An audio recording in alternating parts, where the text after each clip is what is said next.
go out there, school, college, uni, they are on their own. Anything can happen. Definitely. And some of them, they're bullied out there. When they come back home, no one is going to be able to talk to them. Definitely. Because they'll keep quiet. Here, obviously, if you're the dad, you're not allowed to get into your girl's. Definitely, it can become a case. A case, definitely, So how are you going to? I think that the thing is, even parents, they all go through the same issues. They all go through the same problems. Maybe people don't talk, people don't communicate. But yeah. Caroline, Happy New Year. Happy New Decade. Happy Decade. Happy New Decade and Happy New Year. Sorry, I'm a bit late. Client kept me, but I'm here now. Nice to have you here. Yeah. How was the journey? Good? Tricky? Not good, not bad. England weather. Okay, that's nice. So those that are listening, you're live on 75DERBY. We're live on Facebook. If you want to give us a call, the number is 07720570307. We are discussing empowerment. So Caroline, we're just gonna get into it. No whatever. But you had a good New Year's, right? Yeah, I had a blessed New Year's actually. Reflecting on how the decade went, last decade, what I achieved, what empowered me. What did you achieve? Want to share anything? Maybe it might inspire someone. Or you don't. I achieved a few awards. Okay. And I achieved a publishing, like I'm an author of a book. Yeah, you've got so a book, I offered the book out, and then obviously I did a few tours. Went to India, did a bit of traveling and a bit of public speaking. So it was quite a lot that I achieved. But most achievement that I achieved was the honorary award, humanitarian honorary award, which was humbling to me. How did that make you feel? Humbling, yeah? Yeah, very humbling actually, because I never thought I would have been honoured the humanitarian award, because what it is it's that's where I was trying to get to anyway.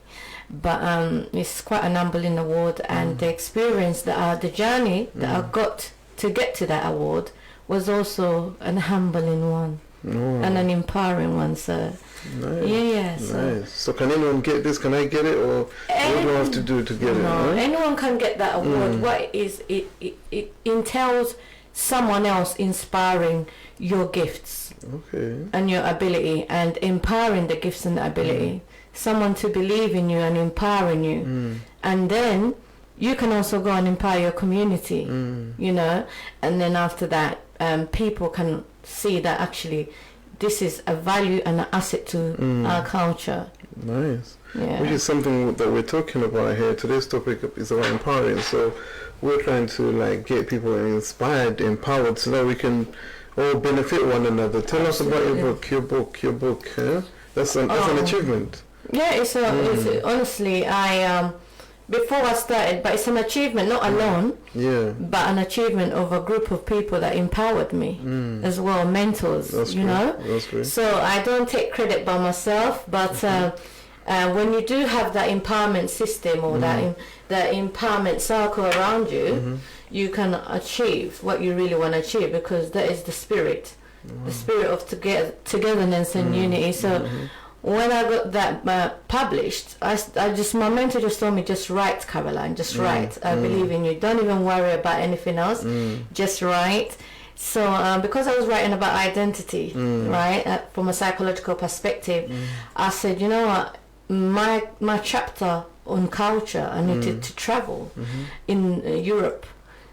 Been to Africa, obviously that's where I'm from, but I needed to go to Europe, so I went to Holland, I went to Belgium, and I went to France, just to learn about the European culture. I already knew about the British culture because I was raised there, so I learned a lot through those journeys when I went to observe, assess the environment, talk to people, and then I was able to draft it down in the cultural identity chapter.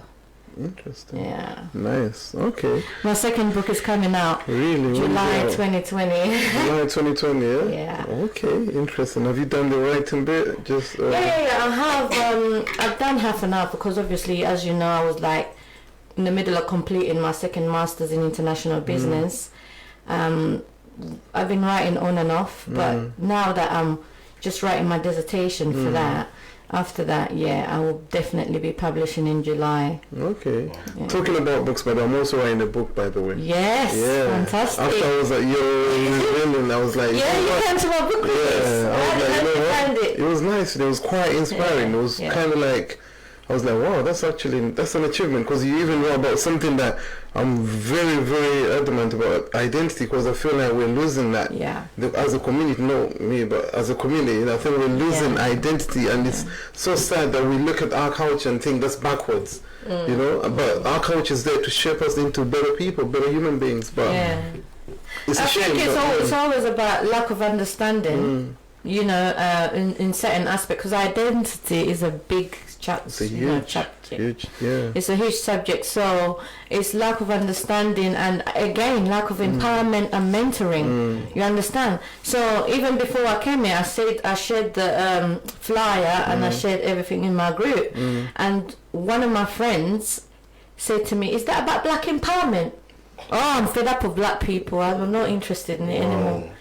That means, as a race of people, there's something not right. Definitely in regards to empowering ourselves, you know.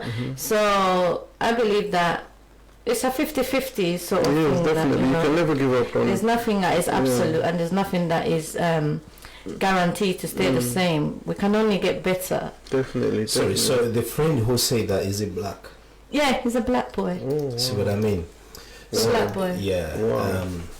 That's where our work is, literally. Yeah. Because he's not alone. I'm not blaming him. Okay. It's the society where we are. It's molded everyone thinking that they're worthless. You know what I mean? So every single time you will come up and say, "I'm this," it becomes tough. Okay. We're in a new generation whereby if you get to stand out there on the street and say, "Oh, hi, my name is Tom and I'm straight," you can easily be arrested.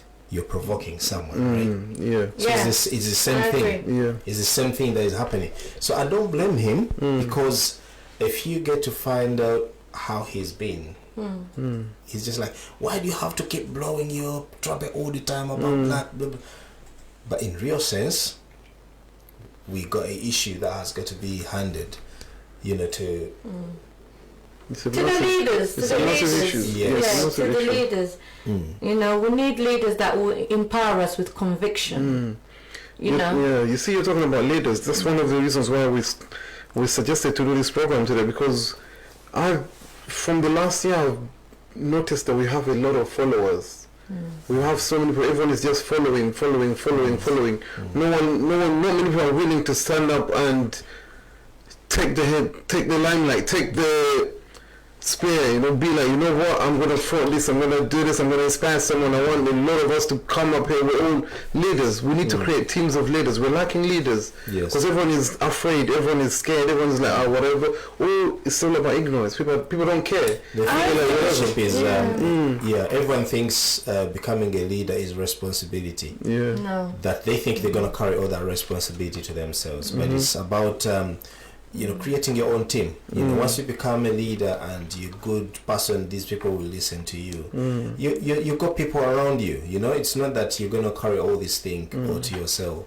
Definitely. Well, my opinion is... sorry to cut you. Yeah, sure, that's fine.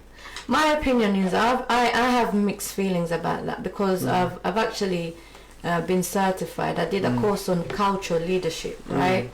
And I found that there's a lot of mixed understanding in leadership. Not everybody is a leader. We can't have everyone leader, and not everyone is willing to take the sacrifice, the cross of leadership, because there's different leaderships, as you know.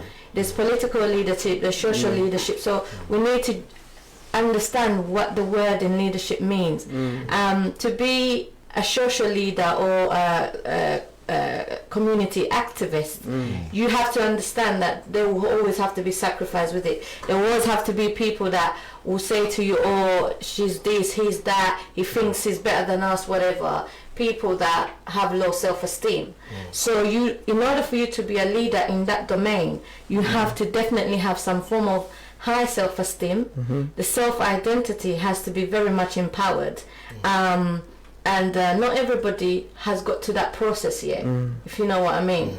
And what I do believe as well, political leadership takes courage. Do you understand what I'm saying? Because there's a lot of sacrifice to be made as an individual. Political leadership, social leadership, community activism leadership, it takes an individual who is convicted and who knows that there's going to be, I'm walking alone in this journey basically, but for my people. And not everybody's willing to take that road. Oh yeah, everybody can lead in their own households. You know, that's my belief in terms of leadership and things like that. Because I've been there, by the way. You know.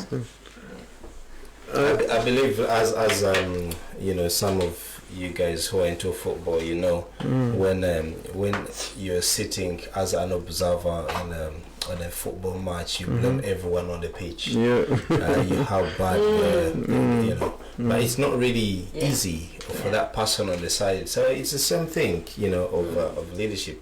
Everyone thinks they can lead. Well, many people think they can lead, but if you get to a point where like, listen, we think you're good, they'll be like, nah, I'm not good.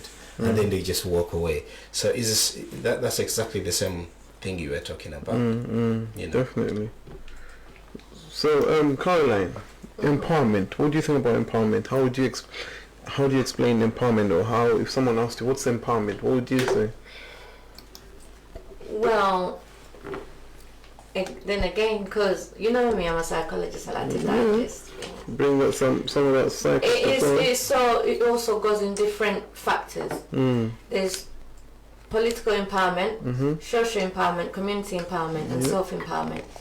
And all of those brings different tools, entails different tools for an individual to understand. So for me, if you're talking about what I believe, what empowerment for me, my self-empowerment is, for me, my self-empowerment is being able to inspire, inspire individuals and the community, right? It's being able to get up every day and uplift someone. Right?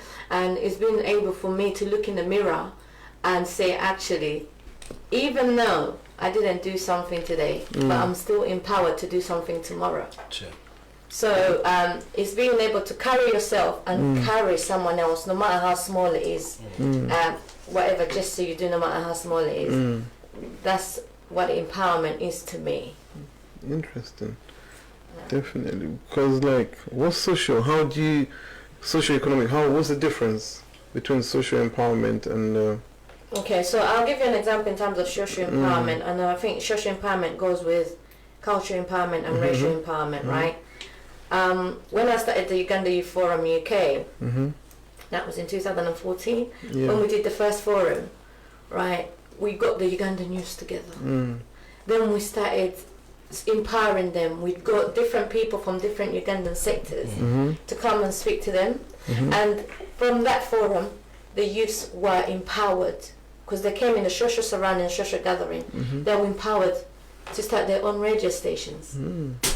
Now we've got another radio station called 75DERBY, right? Derby Radio, definitely, That's social empowerment, and that's all cultural empowerment. Definitely. You understand? And thereafter we had them people started writing books, right? And people started opening up their own boutiques, things like that, doing their own fashion events, and whatever passion they had, the young people started doing it. So social and cultural empowerment entails a system of people coming together and fueling a strategy to empower their culture. Okay, and their social surroundings, Okay, thank you for that. We've got some messages on Facebook. By the way, we're live on Facebook, so you can watch us live on there and then comment, or you can give us a call. Someone said it's really great people come out and support these programs. Thanks. Secondly, thanks for the support. Someone, thank you for the work you're doing. Another person, women of substance and very supportive to others. I think that was a comment to a name. I think there's a name. I think the lady you was speaking about, the lady with 13 children. Yes. I think that's what. Yeah, I think that's where the comment goes to. Woman of substance and very supportive to others. She's a single mom as well. So congratulations on your award. Someone's commented. One of the best, and they've also gone on to say, one of the best ways to empower others is to live by example. Many in our community have been put off by those who talk the talk but don't do the what they call on others to do, which is so true. Yeah, some people kind of don't like walking that talk, but they're going to say our community has no shortage of speakers, but we are lacking in the true leadership, the kind of leadership that requires one to keep doing what they set out to do, even when no one is watching. That's true, because some people find an obstacle, or they find it hard when they find it easy to kind of like give up, So that's why we need to empower one another. Like if you find an obstacle or something, it's good to reach out to someone and find some kind of inspiration. And I think remember why you started what you're doing. I think would be a good niche to kind of. See, like for my program, many people find it difficult to sit in front of a camera. And yet when they're their stories will help people. I call them testimonies because many people, they do tell me about their lifestyle, their life as here in the UK and all. But some, like the ones I told you, they said, no, I don't want to be filmed. That I felt like I wanted to talk to you. So I was like, how can I do this? Like, should I just put a recorder there and get to have it? I just put on kids or animals in the background or something like that, because these stories are great, Me, myself, I feel like, they should be shared out there. Because, Becca, if you're going through something, you don't know how to handle it, and someone out there was there going through the very same thing, but they were able to come out of it with a solution. Yes, if I get to film these people and tell me, when I came to the UK, I stayed in a phone box, and from there I was helped by this lady. This lady literally got me used in her house, cleaning up and all that. How did you get out of the house? So if you tell someone how you get out of the house to be who you are today, their journey will be much shorter. Definitely. To get to where you are. Definitely. So, but if you keep quiet, you're not helping. You're not helping yourself, and you're not helping the rest of the people who might need this help. Definitely. That's how I see. That's how I see things. It's crazy. Someone's going to comment. True leadership is by personal choice, conviction, and commitment, not by delegation by those around you. They're also going to say it's also important to note that not all are called to lead for the change. We need one or a few true leaders that can bring this change. Absolutely. And I think, because the topic is about empowerment today, right? And I think to be a leader, you have to be empowered in some form or the other by a lot of things, right? And not everybody that is a leader is empowered. Okay, some leaders are just strategists. Like I believe the president right now of Uganda is a strategist. He's a very good strategist, but he's got an empowerment system that he depends upon. You understand? And so, in that regard, I believe that when we're talking about empowerment, how are you empowered to start? That's the question that people should ask themselves. How do you start? How are you empowered to start? That's one question you have to ask, number one. Number two, if you are empowered, if you are about to start, where is it that you... there we go, getting feedback. Yeah, sorry about that. Yeah, go ahead. If you're about to start, if you are empowered, right, and you're about to start to empower others, because you have to empower yourself first. You're about to start empower others, right? How convicted are you in that? So you have to be committed. Right. Because empowering others, it means someone is dependent on your mental system. They're relying on you. They're relying on you. And oftentimes if you fail, right? Unless they've got other people around them to empower them. Like for example, the community. Like I mentor a lot of Ugandan and other culture youths, right? Young adults as well. So now, if I divert in certain things that I say to them to empower them, some of their mental system will fail. Definitely, because they can fail. It's not an absolute, right? And so you definitely have to assess yourself and say, you know what, is this journey for me to empower people? Because everybody will say, I want to empower people, or I'm empowered. You can be empowered yourself and then be there for empowering your own household. But as I said, different forms of empowerment. Are you able to empower the whole community? Are you able to empower the whole culture? You know, your nation. Like for example, I believe that Bobby Wine, Robert Chagulanyi, he's a man who's there to empower his culture. I don't know about his political affiliation, because what it is, I haven't seen his manifesto yet. What I've seen is him empowering his nation. Okay? That there's change. But then when he's in power now, what is your manifesto? You understand? You haven't told me your manifesto. How are you going to implement it? That is yet to come. That is yet from... That's something that I'm yet to learn, right? And it's the same question when I interviewed Dr. Chizabi Esege. I interviewed him and I asked him, this was 2-3 years ago when he came to London, I said to him, I'm a young lady who's grown up in the diaspora. You're saying you want the diaspora people to be behind you, right? Now a young lady like me that's never grown up in Uganda, how are you going to empower me to then go out there and be a part of that nation? You understand? What was the answer? He said, well, you don't have a voice. I can get my voice anywhere if I want to. If I'm empowered, I can get my voice. You understand? But how are you going to implement that my voice to be heard? Yes, I don't have a voice. I understand, you know, I don't have a voice. Why didn't you have a voice? In terms of like to vote, because I've lived in the United Kingdom, you understand? Yeah.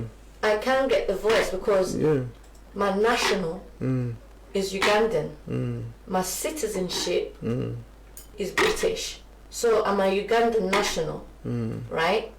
Well, an African national, but I am citizen, nationalized as a citizen in Europe. So naturally, I still have my voice. You do have a voice, you can't. You understand? So these are the things that we need to be asking. These people that want to be empowering our nation, we need to be asking the correct questions to them. Not questions that they will give us answers that will give us placebo effect. Because that placebo effect is giving you an illusion. And I don't think there's people that are asking the right questions. And questions that are not insultful, but questions will get you the answers that you need. Definitely. You know? So that's what I believe it is. Interesting. Someone's going to... I think I read this one now. But I would like to remind our leaders we're live on 75DERBY Radio. The program is Bridging a Gap. You can go on www.75derbyradio.com. Do not forget to share this program, please, because we're here to get down to it. You can give us a call. The number is 077-2057-0307. The number is 077-2057-0307. The reason why I asked the both of you for this program is because I believe you guys are doing wonderful work within the community, and I feel like for this program I saw that you guys would be best suited for this program basically. So I want to know, what initially, Caroline, what made you do what you're doing? Where did it start from? Because I believe that might be able to empower, or I know you said not everyone can. The youth or any young adult out there, because I'm still a young adult.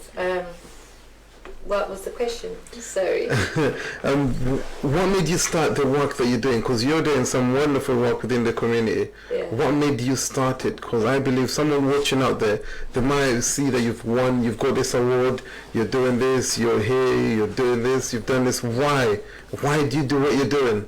Basically, Or what inspired you to do what you're doing? I was empowered and encouraged. By who? by the struggles of my community. And by the loss of my identity. I felt like I had a double identity. So I was empowered to go and seek for who I am. Because what really sparked it was when I went to Uganda and I wasn't accepted. They called me Mzungu. Yes. I think that was because I was very upfront. As you can see, I'm very upfront. A is A and B is B to me. And then after that, I said to myself, you know what? I need to come back in my community. Because in the UK, I'm also not accepted. So I need to come back and find a way to encourage other people to speak out. Because there was a lot of people that had this problem. I never knew until we formed the youth forum. You understand? Definitely. And I said, you know what? For you to become what you need to be, or to be empowered, in order for you to empower and inspire, you have to find yourself first. I needed you have to discover your strengths. Yes, I needed to find myself both internally and outside the community. So once I got that empowered, then the world was my oyster. And it's doable. It just takes patience and courage, and it takes other people around you to come. The people, those around you, the circles around you, because you have to have the right circles around you with the right tools, not just anybody, any friend and whatever. With the so right not everyone can empower, is that what you're saying? No, everybody can empower if they are empowered. If they're empowered. And they are willing to be empowered. Right? Okay. And if they're willing to use the tools rightfully. So everyone should be yearning out to be empowered. Of course. What I believe, and I was saying this today in one of my groups, that I believe that man should always be encouraged in a consistent state of empowerment. Because what happens is, out of that self-empowerment, everything else, such as cultural empowerment, political empowerment, comes. Do you understand what I'm trying to say? Yeah. So now, if Robert Chagulanyi, Bobby Wine wasn't empowered, self-empowered, and wasn't encouraged by other people, he wouldn't be able to do what he's doing. Yeah, definitely. You understand? Same thing with the president that's on now. If he wasn't empowered and encouraged by his empowerment system that he's got around him, it would not be. It wouldn't be. From back in the days in the army. You understand? So it takes, everything has a source to it. Definitely. Someone was trying to call. Please do call back. I don't know why the phone they disconnected, but yeah, whoever is calling back, please do call back. Yeah,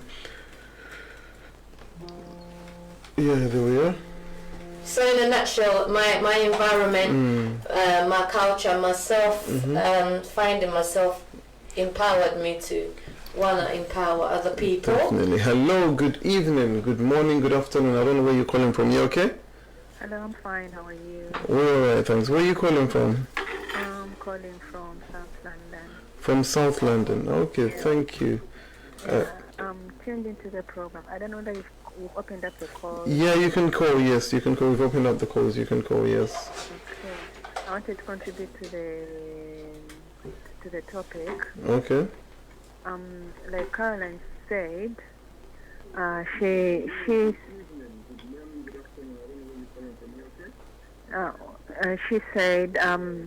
sorry, 1 second. I think your radio is on or something. Can you turn it down a bit? I think we're getting a feedback down. We're getting a feedback down the line. Yeah. Okay, go on. Yeah, go on. I've been following the topic, and I'd like to give my contribution. Yeah, go on. The thing is, empowerment begins with self. You have to first empower yourself, just like you've been saying, and then that's when you get the energy or the zeal, the courage, to the courage to support the others, and then show them how they're supposed to go out of the problem or when they have a challenge. The thing is, as a Ugandan, I've realized that when you come into this country, they tend to tell you that you're supposed to avoid the Ugandans in the community. I've come across that a lot. So basically, if someone has just come into the country, There's no way they will know the culture. There's no way they'll identify and also grow within the community. Yeah. Because the first people you identify with when you go in a new place are the people who are supposed to help empower you. Yeah. And basically, if you're in a foreign country, you can't do it by yourself. Mm-hmm. So, as in the community, how you can empower people in the community is reaching out to them, and maybe if you have an idea, sell it to the community. If you have something to grow others, you share it with them and show them how to do it. Just like Sembuga, I think it's Sembuga, who said if you've lived with someone in their house and then you got out of the house, you don't have to keep saying, this woman made me suffer, but when you got out of the house, how did you get out of the house? Okay? If you tell someone your success, people tend not to give the success stories, but they tend to give the bad aspect of, the bad image, the bad image of what happened while they were somewhere. They forget that there's always two sides to the story. Yeah, definitely. Yeah. Definitely. So Wow. that's my contribution. Oh, thank you very much for that. Thank you very much for that contribution. You're welcome. Thank you very much. That's very. Do you want to comment on that? Sorry, I didn't catch her name. Oh yeah, she didn't say the name. Yeah. Thank you very much for your contribution. Well, what how can I phrase it? The thing is, it's true what she said, that people, when they get to come here in this country, that you've been told when you're going to be in trouble. True, very well. I've been able to meet so many people who have been telling me the same scenario. I think as Ugandans, we're not united. If you see people from the West Africa, you know, Nigeria, Ghana, even if they meet in the market, they'll be like, "Hello, sister." I remember when I first came here, I thought every single one of them was related to each other. So I thought, like, God, all these guys' families here, how did they do it? But because they gave themselves respect as sister, brother, even when they see a black person, your brother, your sister to them, they don't have that disunity. It takes me back to the same thing as I told you when you're on the bus and someone here, you speak Uganda, they'll be like, "Oh, Muganda, we are in here.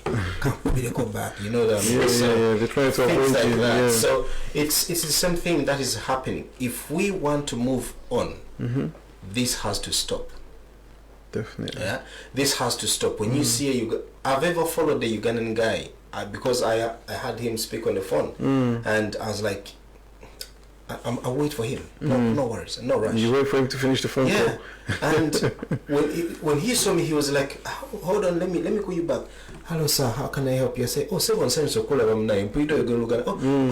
Oh, okay. Jebareko, nkuyambe ntyoba. I didn't need help. All I needed was just, hello, man. It's great to see you. Where are you from? Let you know where I live, what I do. Maybe you could help me or I help you." Definitely. But that I did not get. All I saw was more of negative. Yeah, that's what keeps saying. You know what you just said that you can know what they do. Maybe they might help you or you might help them. That's what I keep telling most people, that people need to understand that networking is strong. It's got so many advantages, you know. Because like I said, I'm gonna say again. I keep saying it. I think I say this word every day. It's like one conversation can change your life, you know. One conversation. There's no point why you should isolate yourself, you know. We'll continue. We've got a caller. Hello, good evening. How you doing? I'm fine, thank you. How are you? And Happy New Year to everyone. Happy New Year to you too. Happy New Year, darling. Thank you so much. I'm blessed to be in your program today. Nice to have you calling in. Where are you calling from? Thank you so much, Mr. Baker. I'm from London. Okay. Juliet, I'm in Islington today. Okay, nice to have you. What sense do you want to add to tonight's topic? My topic is just about empowerment, and well done to Caroline as well, and all of you for the program. Thank you. Thank you, sis. Thank you so much, Caroline Nomugambi, for the work that you're also doing. Yes, and I'm just calling on to add the points of empowerment and. Caroline would know that some of the things I have a group called Maendeleo, Maendeleo Africa. This is my sister Juliet from Kenya. She's also a community leader and a community activist. Our sister, yes. Wow, beautiful. Yes, go on. I want to hear more. Thank you so much. I'm an advocate. I prefer to say I'm a community advocate. Okay. And I tell you what, I'm absolutely loving all the programs that are coming up to promote bridging the gap, and especially for the UK diasporans, Africans, Caribbeans, United Kingdom communities, and so. Thank you very much. Thank you very much. Thank you very much. Yeah. So my point is, when it comes to empowerment, we need to be looking at sustainability, and also emphasizing on matters of efficiency and effectiveness, whereby communities come together and support one another. Because what we see sometimes is some people within our communities are not able to understand the efforts that it takes for community leaders or transformers or change makers. And I would love to see more of our African community not just enjoying the party type of things, but also beginning to enjoy the learning side of things.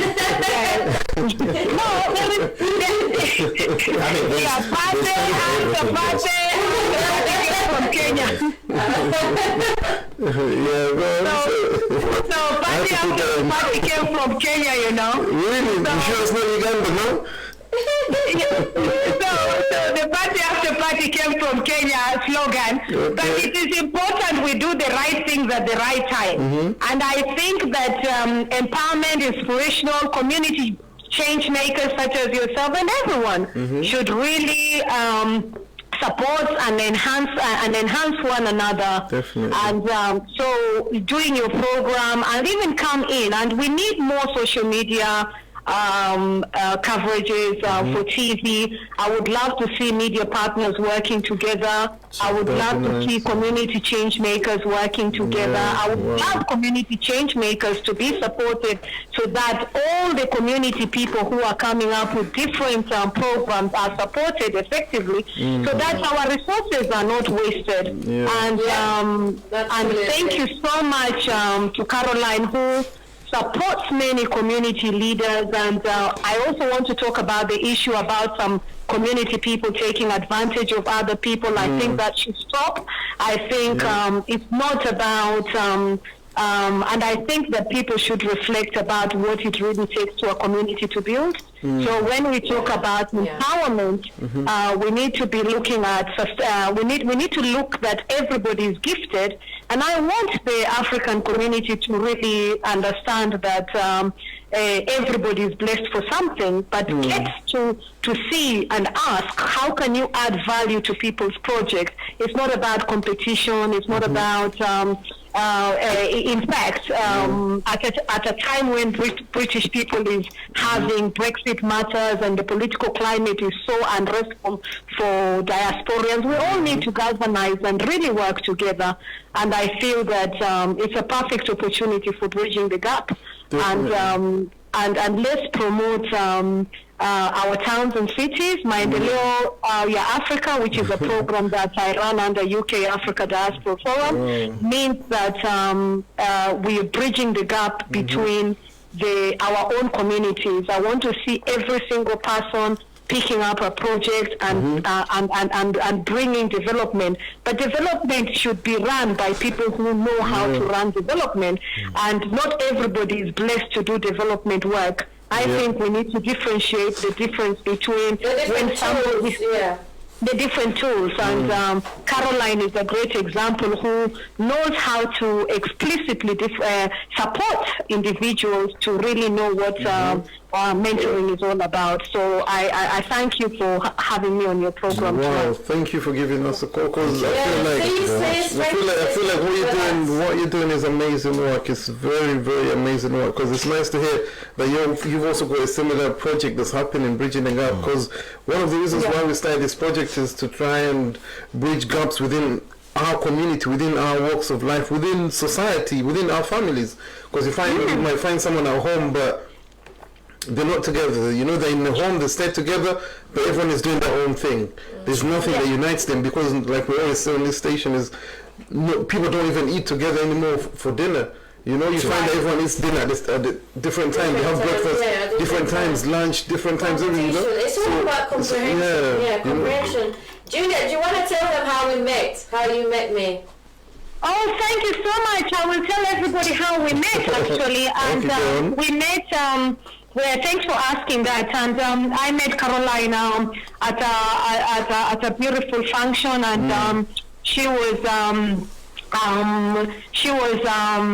Women Economic Forum, I think. Is that correct? Yes. Yes. And I said to Caroline, would you like to come and just see some of the things? And we went down to Indian House and she absolutely loved it. And there we met the Lord of the House of Lords,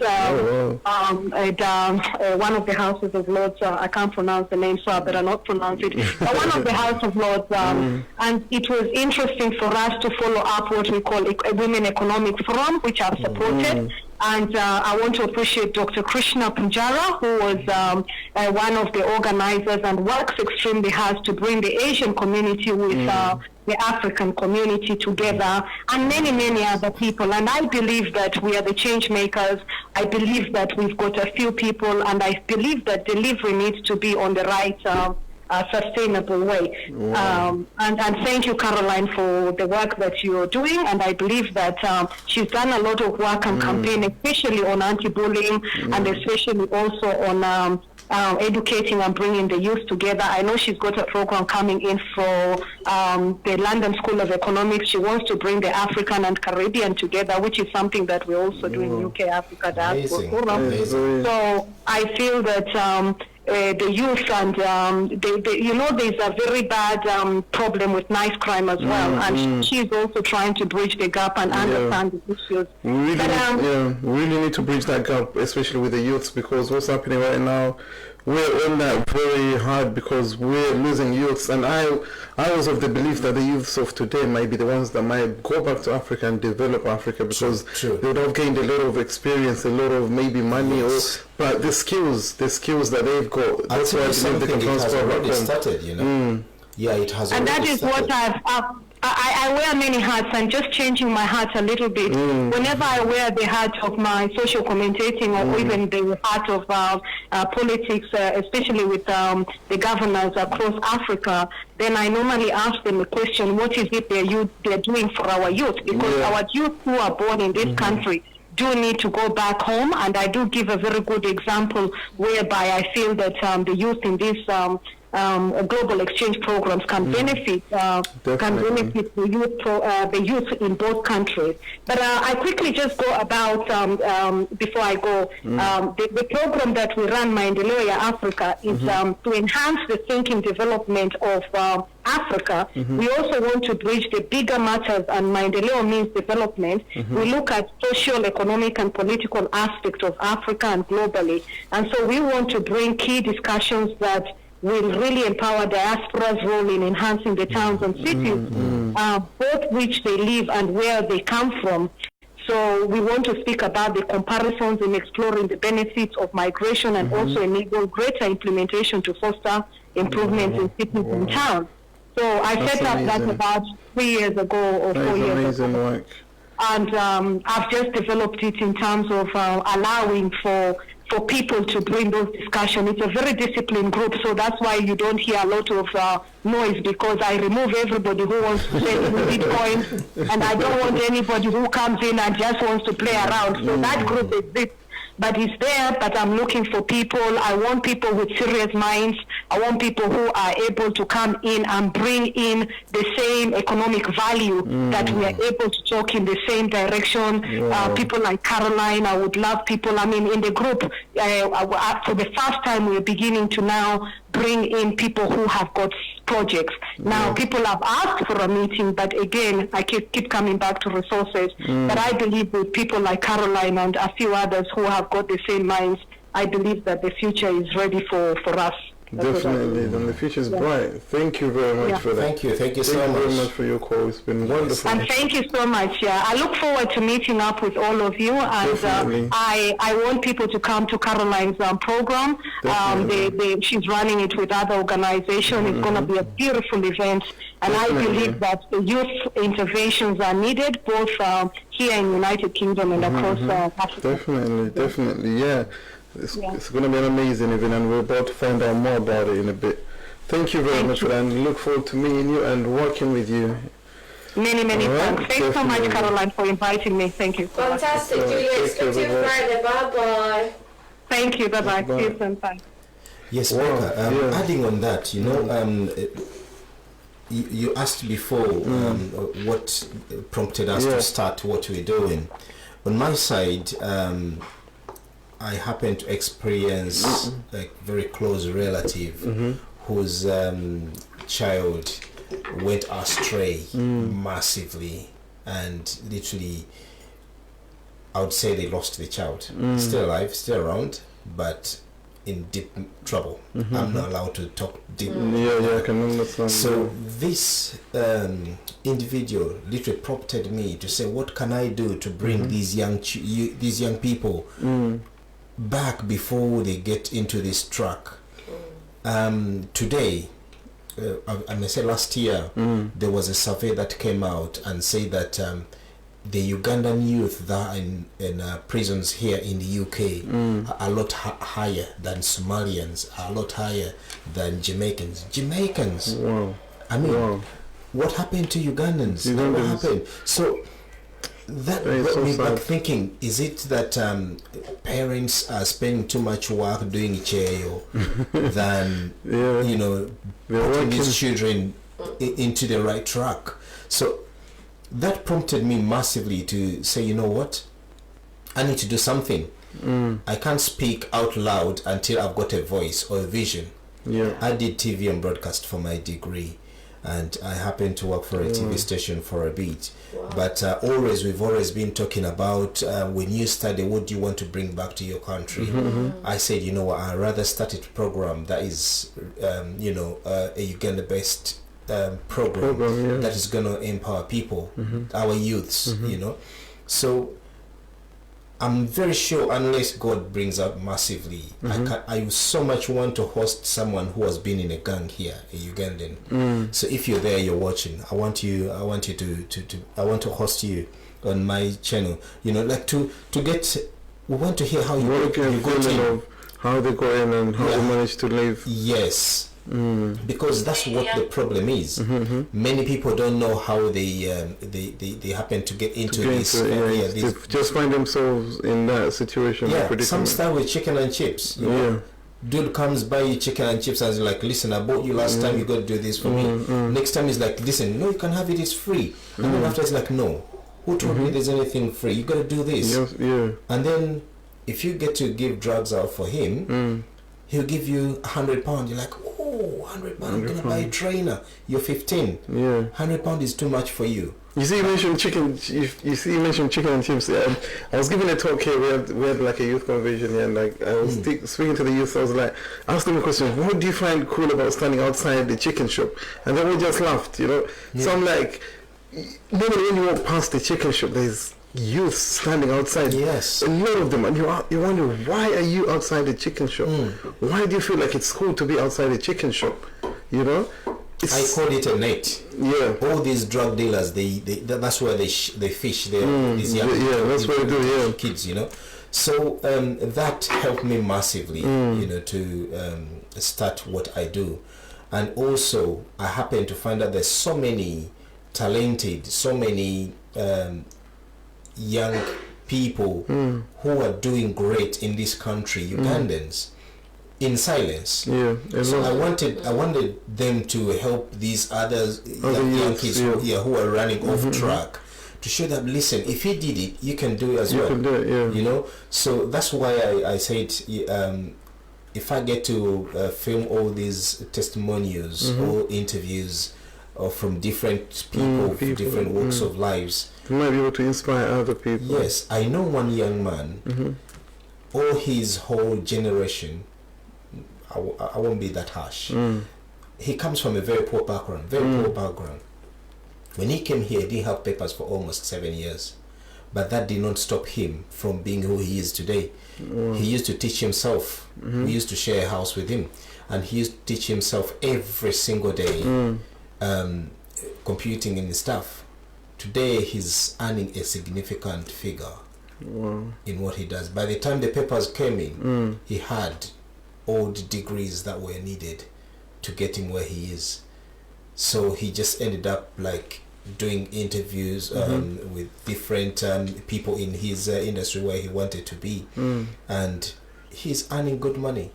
Wow. He went to I think it was Hong Kong. He told me that's where his final papers were, and at the time he did not even have a British passport.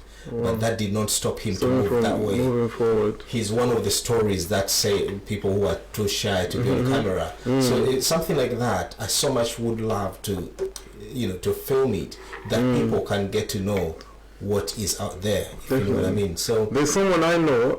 I'll try to speak to them, see if they're willing to come on. I'll speak to them and then see if they're willing to be filmed. If they're willing to be filmed, then I'll holler at you and then give you a bit more. I'm so happy because that you can interview, because so many people have been through that struggle. So we need someone to kind of like inspire, try to kind of like motivate, show people there's a way on the other side. There's a way out. Someone is going through. Someone's been through that. Let's try and see that. I speak to and I've been to prisons as well, and there's more to the story than meets the eye. There's more factors than gun and knife crime in terms of Ugandan youth and African youth as a whole. There's African youths that are here illegally, right? And suffer with getting documentation, so therefore the only route is crime, or and women as well, African girls. True. Their only route is prostitution. There's also young people that with peer groups, right? Peer pressure, and then there's also grooming, right? That's sky high right now. Because I was groomed. So you gotta understand, at one point in my life I was groomed, right? And I speak about my story. But you gotta understand that everybody's, we need to look at these young people, young adult and youth. We need to know what the definition of youth is as well, right? They all fall under different categories, right? But what you said in terms of grooming, that's chicken and chip shop grooming. That's the former. Then there's school grooming, and then there's substance abuse, right? Influences, and then there's gun and knife crime as well, and there's also systematic oppression, right? So there's many issues to look into, which have been looked into by different companies, different organizations, because this gun and knife crime, youth crime, there's a lot of organizations out there. Now, we know the problems, now we need to look at the solutions, right? And we need to get the key holders, the stakeholders of all these organizations to come and look at their solutions. And that's what the African and Caribbean Youth Convention is going to do on the 15th of February in London School of Economics. It's forwarded by think tank 720 and Access UK. So there is loads of factors. Once you're in the field, you get to understand that actually, it's more than what what you think. And there's, as you say, there's lots of young adults, young Ugandan adults in prisons that are very intelligent. Yes. Yeah. Extremely intelligent, but unfortunately our embassy, the Ugandan embassy, are not helping them. You understand? This is their duty to go in these prisons and find their people. Yes. Before even deportation takes place. There should be a system. You understand? There should be a system in place. So there's certain systems that are not in place too. You know? So yeah, in that regard, that issues, those issues have been looked into, but the solutions need to be put on the table with the right people that are actually ready to implement. Like, for example, your TV station will bring light to what is really going on. Yes. You understand what I'm trying to say? So you need to try to find those people, those organizations that have gone there and looked into these issues, and now you ask them, okay, the issues are there. So now what's the solutions? How do we implement? Because we're tired of talking about issues. Same thing. They're there. Yeah. You know, and what is so funny, the budget for these issues are there. The funding is there. You know, all that funding, funny enough, is just all about talking about them, not sorting them out. This is it. Now there's a system in America, a prison system for young youths. Yeah, they take them to prisons, and they make them meet the other prisoners, the adult prisoners, and teach them, listen, you want to be in here, this is what's going on. You understand? And I believe that system could work here as well in the United Kingdom, right? But that only works if the person is not illegal. If I'm in prison because of illegal deportation or whatnot, because there's also private prisons, like immigration detention centers, that's still a prison, by the way. It is. You understand? And so all of those factors need to be looked into, and people, I think people need more education around it, around the system of youth issues, gun and knife crime and so forth. And I believe that's what it is. And that is my 2 cents on that, right? But the other issue, I'll talk about it. Yeah, you know, if we go, let's first take a step back. The lady that made the phone call, she actually mentioned some very, very like crazy, amazing topics, points basically. She spoke about, well, I had to put in the party after that comment. You know, she says party after party. Apparently, it's from Kenya. No, Uganda. I don't know.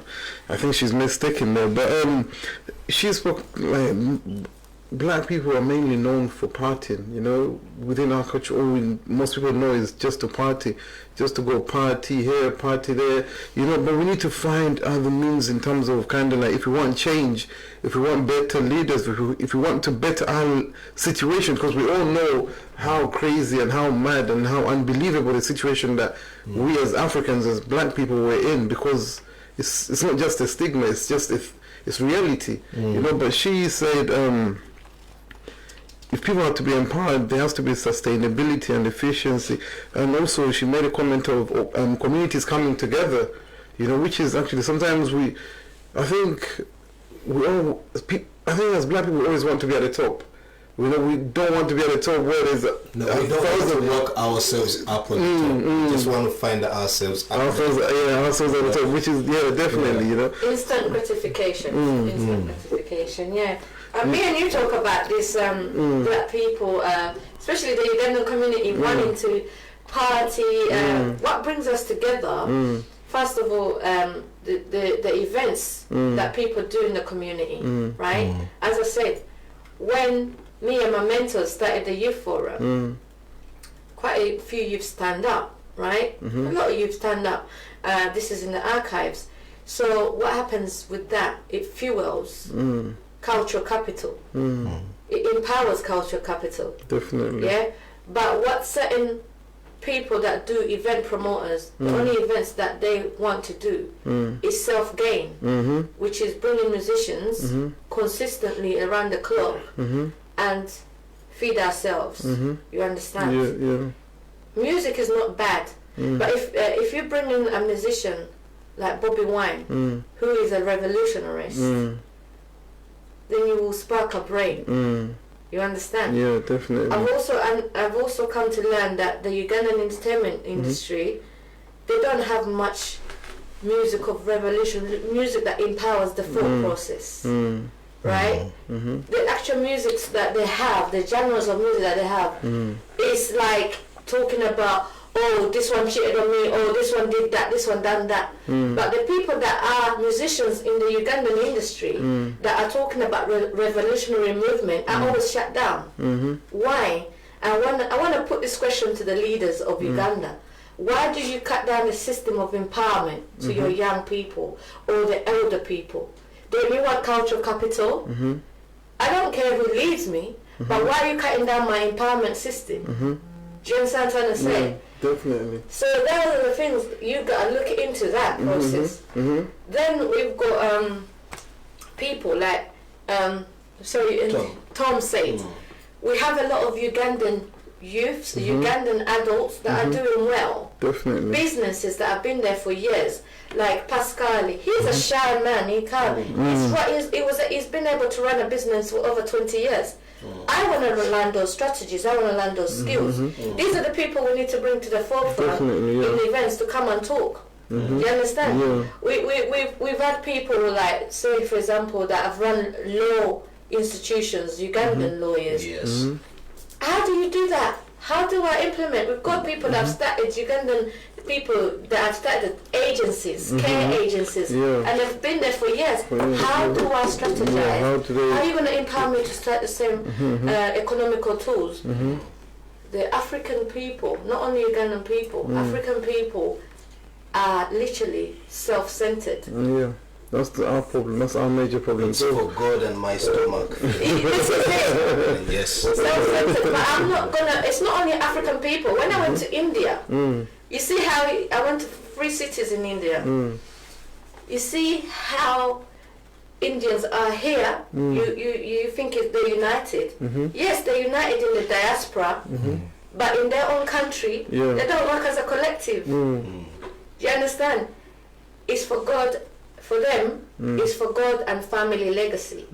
So because India is overpopulated, how are you going to work as a collective to build your country and culture?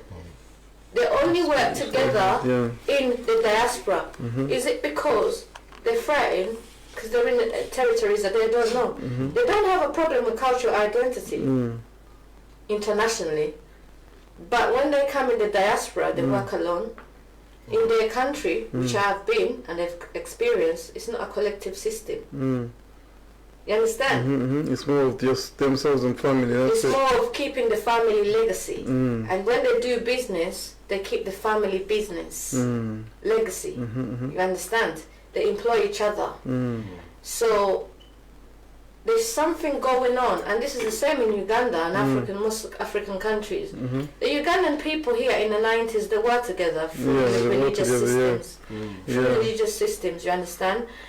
And there must have been something going wrong within that leadership, right? That got us together and families that separated that unity of empowerment as a culture.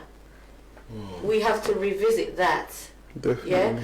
And nationally, Ugandan culture is laid back. So that's why they keep themselves to themselves. It's not that they don't want to interact. The national culture is laid back. It's laid back, definitely. We've got a caller here coming in. Yeah, hello. Hello, hi, good afternoon, good evening. How you doing? I'm doing fine, thank you. Yeah, I've been tuned into the topic. It's an interesting one. I don't have much to add, but I would like to add something later. My name is Joseph. Yes. Yeah, and in my opinion regarding empowerment, I believe empowerment is about looking out for others and using your blessing to be a blessing to others. True. There's a caller that called previously. I can't remember her name. Yeah, she said something about people holding on to information. Many people, I've realized that many people like holding on to information, forgetting that when you're holding it from the when you're hindering the person that requires the information from having it, it doesn't help you either. It doesn't at all. Just like when you light up a person's candle, this does not mean yours will burn out, if you know what I mean. As an artist, through my journey, I've also realized that sometimes a person can frustrate you and want to bring you down and not wanting you to shine, not knowing that when you shine, they also shine. You know? Yeah, that's what people forget. You know, the thing like if I'm the only one at the top, that is it.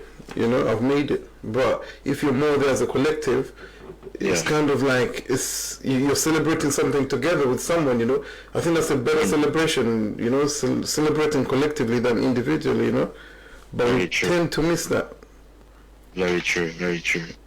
Yeah, and as a youth who has grown up in the UK, like my family is a fit. Tukoze batugamba nti temwemanyiza nnyo bana Uganda.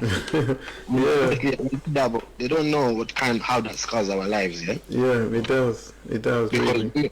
When we're growing up here, this like it leads to a lack of opportunities growing up. And you also kind of like you lack a sense of belonging.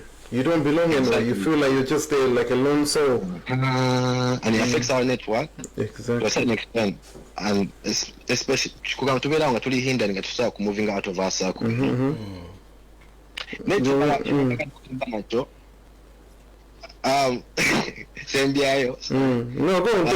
on. Yeah, but now Uganda it's sort of bag at Masanyu. Yeah. After party, you know. That's how people tend to know, really. You know, they don't want to, once you put out something that's developmental, which is actually I've seen, you do something developmental, people don't turn up. But one thing I learned from one of my mentors is, because I did an event and at the beginning, because you know, when I go to very late, you know, they always come late, you know, they always turn up late. So people, the numbers weren't that great in the beginning. You know, so I was like, they're stressed in all this energy, all this effort I've put in, and this is the turnout. That's here. I'm like, this is, you know, and then kept going and started. He told me, don't worry, these few will basically promote, you know, they'll promote it for the rest, you know, and then next time more people. But even before the end of the event, people turned up and it was in good numbers, but right now we have even more numbers than we had that day, you know, so we shouldn't worry about the few numbers that we have. What we need to worry about is the consistency, which is what the sustainability, which is what the lady found about earlier. You know, if we find a few that are doing good, like as a collective in different communities, we come together for not to do you know, to work on a chitu kona, no to wear a tono, to let families that are in the Wabakola, we definitely move it, you know, it will move forward. Like networking and business events to help us to definitely. Yeah, and there's more coming up because there's a venture coming up and we're going to find out about it next. It's the next part we're going to be talking about because there's an event coming up which I would like people to know about, and they can come and support, and I think it might be beneficial to everyone. So that's what we're going to be talking about in the next couple of minutes. Thanks for your support. It's a pleasure. Happy New Year to kutambula bulungi omwaka sofa. Katonda mulungi nnyo kusaidia. Bwe bulungi target yo gimaze ogituusiza. Okay, bwe bulungi. Tukolera so we're coming to 75 radio. Thank you very much. I think he said it, you know. That is, I think it's similar to what the lady that found about Julia. That people there's someone that found up and said about people tend to say no what you get the country Bana Uganda vichi to get Bana Uganda with style from Bana Uganda, you know, like style from your community. But if you tell someone to style from their community, you are basically telling them to kind of like isolate themselves. Pushing them to exactly where you pushing them to, where they're going to be if they can't relate to their own, you know. So which is sadly it does happen, and people do. I tell you something. Slightly sorry to cut you short. The few people that have been able to meet here in the UK, and I'm sure it applies to those in the US, it applies to those in the diaspora in general. Abantu abasinga bajja muzino ensi. Number one, everyone says I'm going there for only 2 years. Okay, they get here 2 years, they haven't done the capital. Babasinga bagamba nti I went there to get my capital. Then after I'll have to go back. Now you've been here 5 years okoze ku sente zo nomala n'ogamba, you know what, bwe mbangula ettaka njagala gula Muyenga, njagala gula Nabingo, njagala gula in these high posh places. Okay, that's the target. Now, people, funny enough, they even go out there to find out how much these places cost. Yeah. Kati nzavudde nengamba kangende just on the outskirts. Sente zoyagala ogula Nabingo, it's not your class. Okay. Nze nsobola okugenda n'engulayo gold mile of land, same money. Ne wayitawo emyaka 5-10. Nze oli yagula Nabingo ku ka 10 by 10. Nange aguze acres zange weziti, who is better? Okitegeera. So kati nze, by the way, okimanyi nti there are so many people, we've been told I want the best. Okay? No getting up, you bought a land in a place the way you think it's not nice. Uganda is developing very, very fast. Kampala today, where you left Kampala area, it has developed out of that. So that has made Olie Yagula in 2005 Ewala close to Kampala now. The roads have widened up. Yeah, there's more. So we were talking about young people who need to invest back in Africa. It has started already. I know around four young men now. No, 3 young men and the young girl. They're literally getting mortgages of those houses and they put them on Airbnb. Young people. Wow. So they've already felt Africa is the next thing. Abatuuliriza bobanga oli mugeze ekimala. You need to invest there now. There is no more time to waste. These the English guys here, please close your ears, I don't want you to hear me. They go to our countries, okay? They are building places. They're buying these lands away from what I was talking about. They were apartments. Apartment you could build your own tiny house for, let's say, 60 shillings. Yeah. These guys bagenda kuzimbira nga toina na garden in your own country. Okay. Now you've left here living in a council or in a block of flats. You're going back to live in a what? In a block of flats. Then when your kids get to play, they have to go down and share a thing. Something you would have done ages ago. It's kind of like wow. So I'm encouraging all the young people. Young, if you know you're 35, there's an age that is unforgettable. Once you turn 40 and you haven't done anything seriously, people think that, oh, now 40 is the new. No. Don't lie to yourself. Literally, once you hit 40, you haven't done anything, you need to check yourself. There's something along the line. All our party after party, people go there to party every single time. You party on Friday, you party Saturday, you party Sunday. Are you going to be able to work Monday or Tuesday? You can't work. How many days have you got left to work? Or in a rent, you've got to pay your bills, you've got to pay this. You're not going to be able to save up. You can't. So, young people, go back to Africa. You could be Ghanaian, you could be Nigerian, you could be Ugandan. Go back home. Do your research. Guletaka siku ogenda okusula komawo waneeno. That is an investment.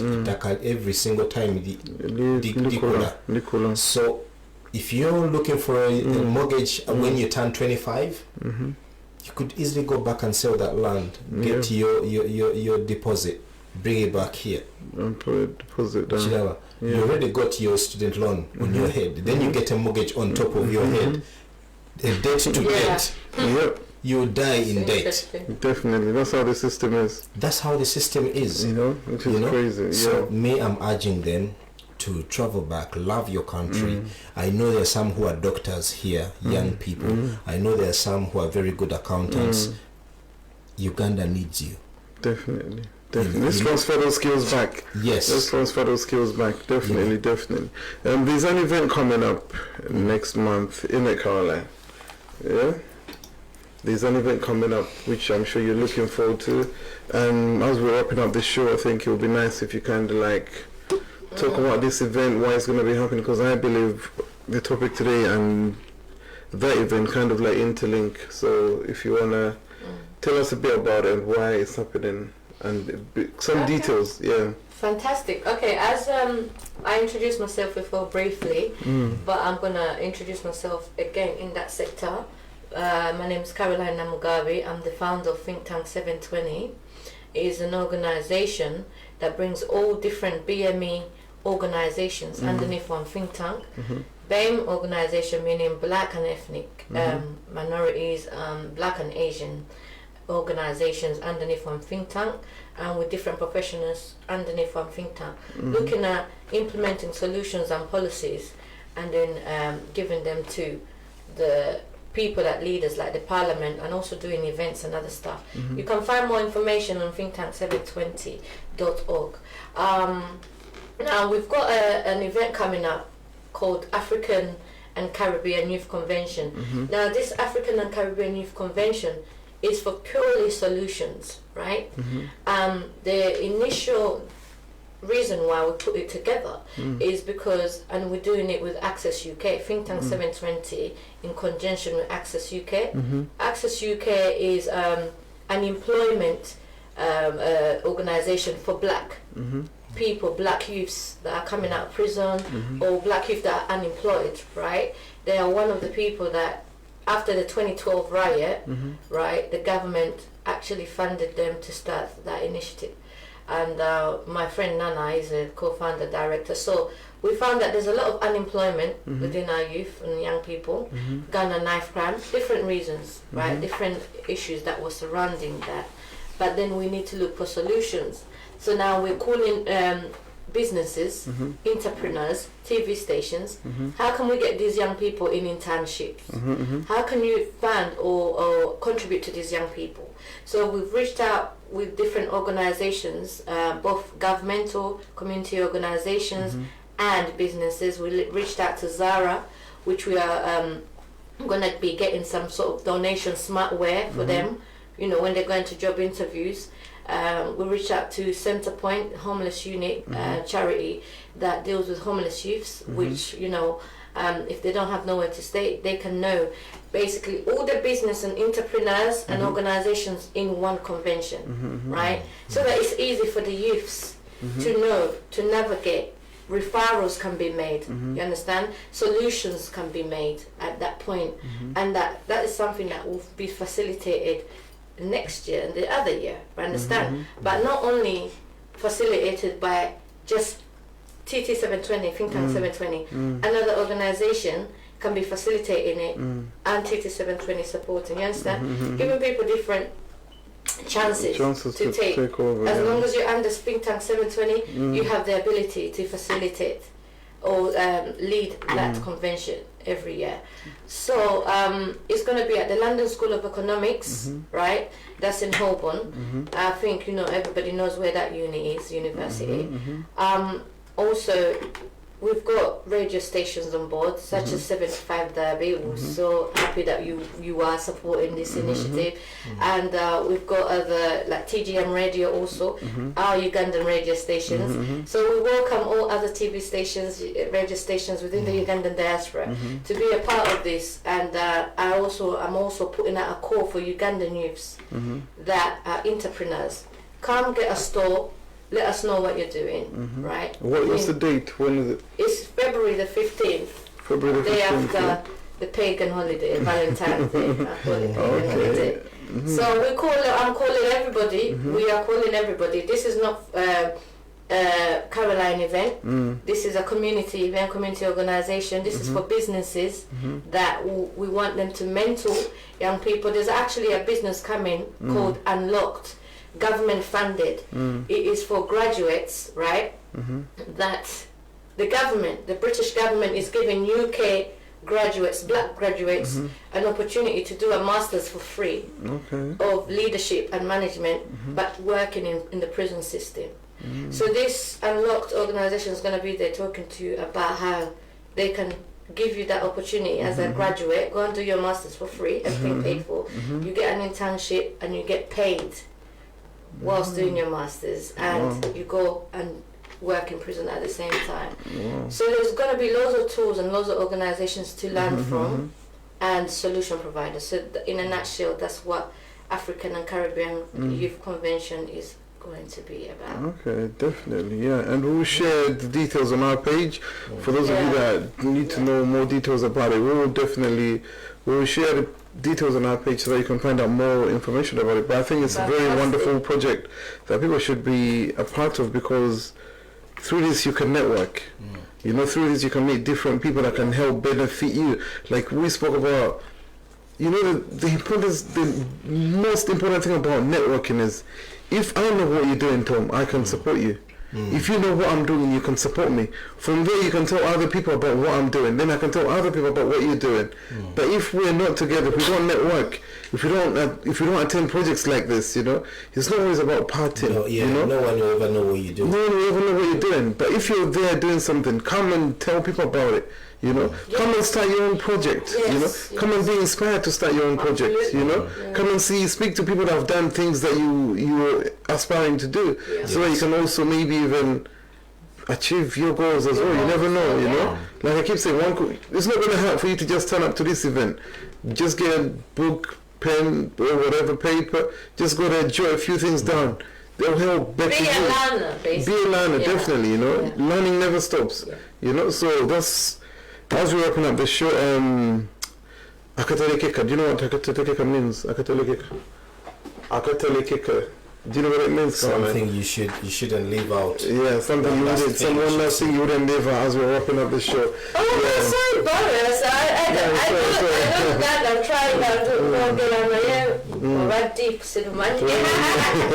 That'll be your last comment. My last as we're wrapping up.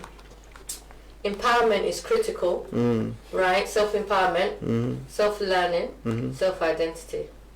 When you have those tools, you can go out and help another person, hold another person's hand, right? And I believe right now what is critical, last but not least, as he was saying, is African economical empowerment. But having said that, in Uganda, we don't want the nepotism. We're tired of nepotism. You're calling us to go back, but you need to limit the nepotism. But we don't need to be privatizing the tools that we've got, because you're calling us to go back, but the nation Uganda needs to be built, because that kind of empowerment is privatized empowerment. Do you understand? Yeah. So we need a form of economical empowerment that is national economical empowerment, not privatized. Because if I have a business by myself, that's my institution. Has nothing to do with the government. Do you understand? Has nothing to do with my nation. So that is my last. I look forward to seeing all of you on February the 15th. London School of Economics. Come, get empowered, and share.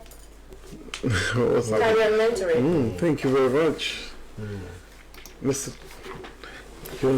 Yes, me on my side, I would like to speak to Ugandans who are out there, and you know you've got something to say that you think will make people better here in the UK, or anyone else who is out there in the diaspora.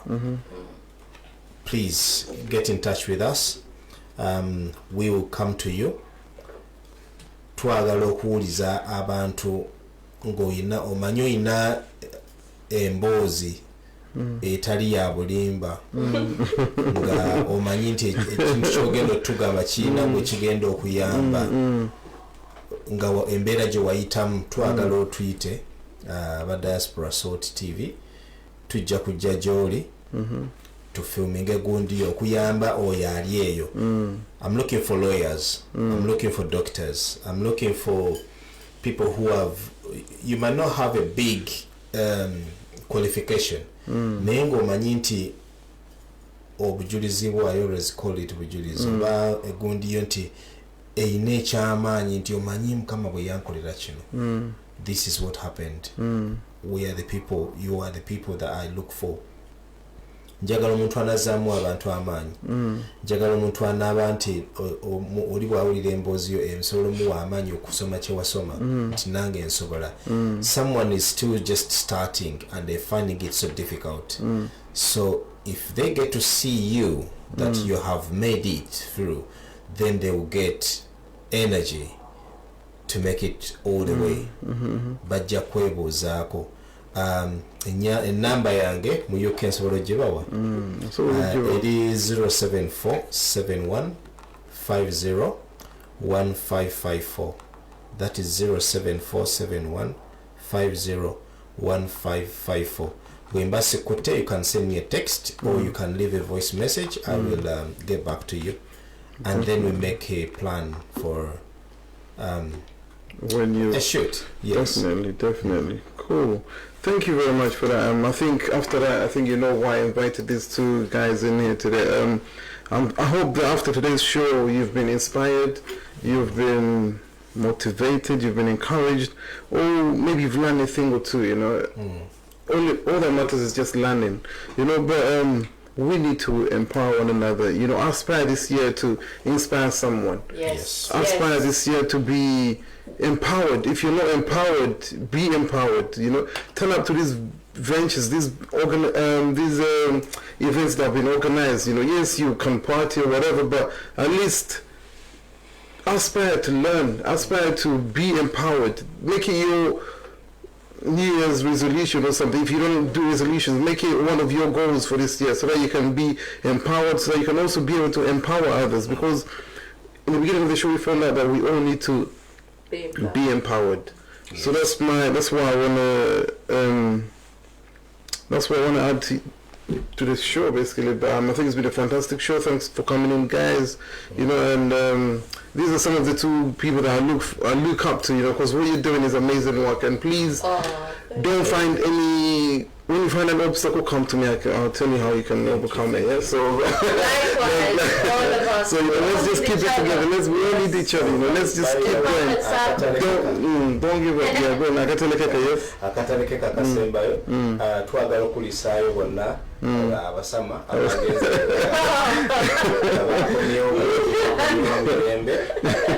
Nenga tubasaba mwebale sente mwazocheza.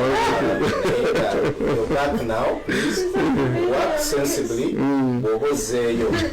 Oyechanga wocheza ulipanga ochimanyi. Binuze tulinze kutinyo so babi wetuga you can call us. Advertise you socialites. Yeah, but you guys who went and you spent Christmas with family. Yes. Yeah, we can't enough for 2 Mondays. One was at Temoko. See you next week Wednesday. Anyways, yeah, see you next week Wednesday, same time. Tonight we're gonna be good, take care. Yeah, stay safe, inshallah. Assalamu alaikum wa rahmatullahi wa barakatuh.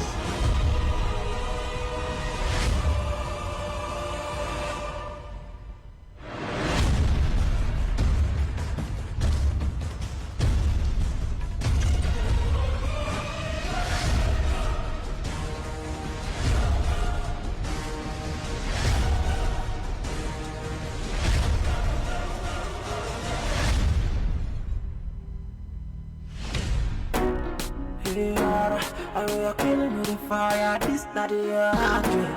We the kids first stay on Jeffrey clean, good and clean. Don't cheat about. Go on you me, while I hear you spit. But don't cheat about. Yeah, but it could have been the first thing I wanna do.